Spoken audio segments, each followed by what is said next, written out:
प्रशांत किशोर कहाँ फेल हो गए? आपको क्या लगा? प्रशांत किशोर जो कहते थे कि जिन्हें मैंने कंधा लगा दिया वे जीत गए, लेकिन इस बार प्रशांत किशोर, क्योंकि आपकी जो उम्र है, आप जिस तरीके की राजनीति करते हैं, पढ़े लिखे की बात करते हैं, भविष्य की बात करते हैं, विजन की बात करते हैं, वो भी विजन ही दिखा रहे थे, स्कूल बस्ता सबको दे रहे थे, लेकिन कहाँ फेल हो गए? देखिए, प्रशांत किशोर जी इस देश के जाने माने पॉलिटिकल विश्लेषक हैं जी।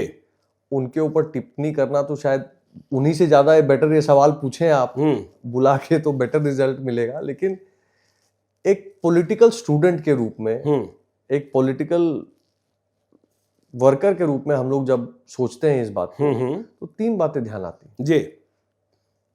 पहले अच्छी बात में करूं, बिल्कुल प्रशांत किशोर जी ने एक अच्छा प्रयास किया।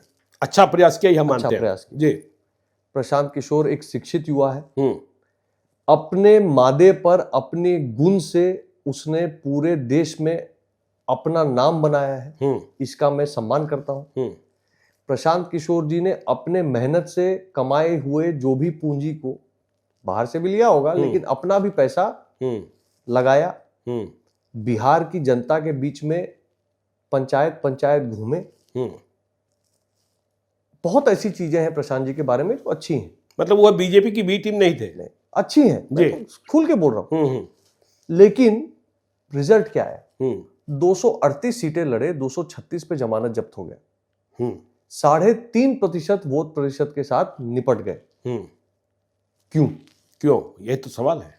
मुझे लगता है नंबर 1, राजनीति में एरोगेंसी की कोई जगह नहीं है। बिल्कुल।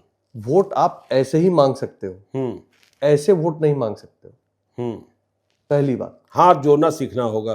दूसरा, राजनीति में जीत कार्यकर्ता और संगठन से होती है, पेड वर्कर से नहीं होती है। नहीं होती।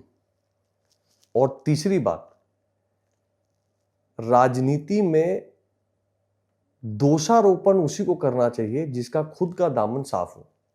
मतलब उन्होंने बहुत तरह के आर्थिक विषयों के आरोप हमारे कई नेताओं पे लगाए, बिल्कुल, एक भी सिद्ध नहीं कर पाए।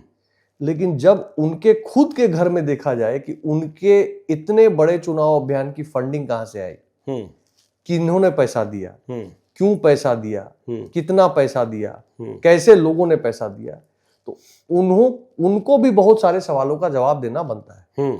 तो जिनके घर खुद कांच के होते हैं उनको दूसरों के घर पे ढेला नहीं फेंकना चाहिए। चलिए, दूसरों के घर पर ढेला नहीं फेंकना चाहिए।